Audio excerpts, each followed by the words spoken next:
Assalamualaikum warahmatullahi wabarakatuh. Selamat pagi teman-teman, semoga paginya menyenangkan. Baik, kami dari kelompok 10 akidah insya Allah akan mengenal akidah Ahlus Sunnah wal Jamaah. Baik, langsung saja teman-teman. Di sini ada beberapa prinsip Ahlus Sunnah wal Jamaah dalam memahami akidah. Ada 7 prinsip ya. Untuk prinsip pertama nanti insya Allah akan disampaikan oleh Mbak Ani Widianti. Prinsip kedua akan disampaikan oleh Mas Ardinto Bagus Prakoso. Prinsip ketiga akan disampaikan oleh Mas Muhammad Fadoli. Prinsip keempat akan disampaikan oleh Mbak Firly Aprilia Rohimawati. Prinsip kelima akan disampaikan oleh Mbak Tri Mintarsih. Prinsip keenam akan disampaikan oleh Mbak Maulidina Amalia Imani. Dan terakhir, prinsip ketujuh akan disampaikan oleh Mbak Alvina Vivi Reziawati. Prinsip ke-1, meyakini rukun Islam yang 5 dan rukun iman yang 6. Islam dibangun di atas 5 perkara.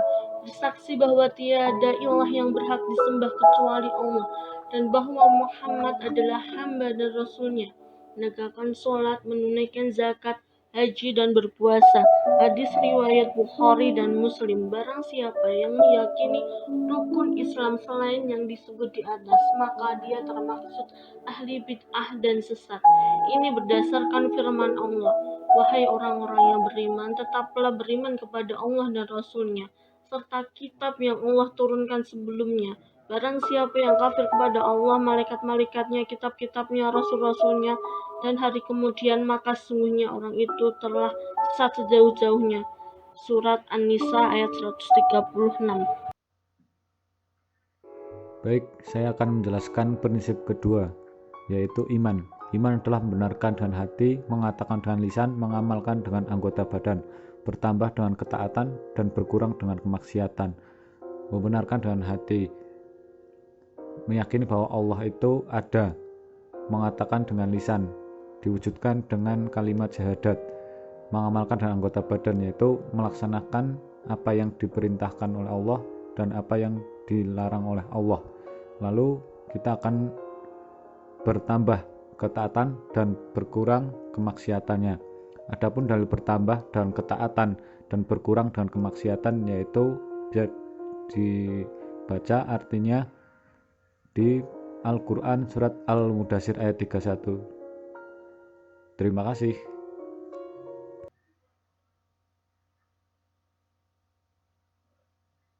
Prinsip ketiga, tidak mengkafirkan seorang muslim kecuali setelah memenuhi persyaratannya dan tidak ada yang menghalanginya serta hilangnya syubhat darinya. Barang siapa yang berkata kepada saudaranya muslim, wahai kafir, maka kekafiran tersebut akan kembali kepada salah satu dari keduanya. Hadis riwayat Bukhari dan Muslim. Macam kufur ada dua, yaitu kufrun akbar, kekufuran besar yang dapat menyebabkan seseorang keluar dari agama Islam, dan kufrun asgor, kekufuran kecil yang tidak mengeluarkan seseorang dari agama Islam tetapi dianggap dosa besar yang mendapatkan ancaman azab dari Allah. Baik teman-teman, kita masuk ke prinsip keempat, yaitu beriman kepada janji dan ancaman Allah. Adapun dalil-dalil Ahlus Sunnah wal Jamaah ada 3 jenis. Yang pertama, ayat-ayat yang menunjukkan ancaman Allah terhadap orang kafir bahwa mereka akan dimasukkan ke dalam neraka dan mereka kekal di dalamnya. Dijelaskan dalam Quran surat An-Nisa ayat 48 dan 116. Kedua, Allah menawarkan ampunan bagi hamba-hambanya yang ingin bertaubat dari maksiat, maka janganlah mereka berputus asa dari rahmat Allah. Dijelaskan dalam Quran surat Az-Zumar ayat 53. Untuk yang ketiga, Allah memberikan kabar gembira kepada hamba-hambanya yang beriman dan beramal soleh dengan surga dan mereka kekal di dalamnya. Dijelaskan dalam Quran surat Al-Baqarah ayat 25 dan Al-Qamar ayat 54-55.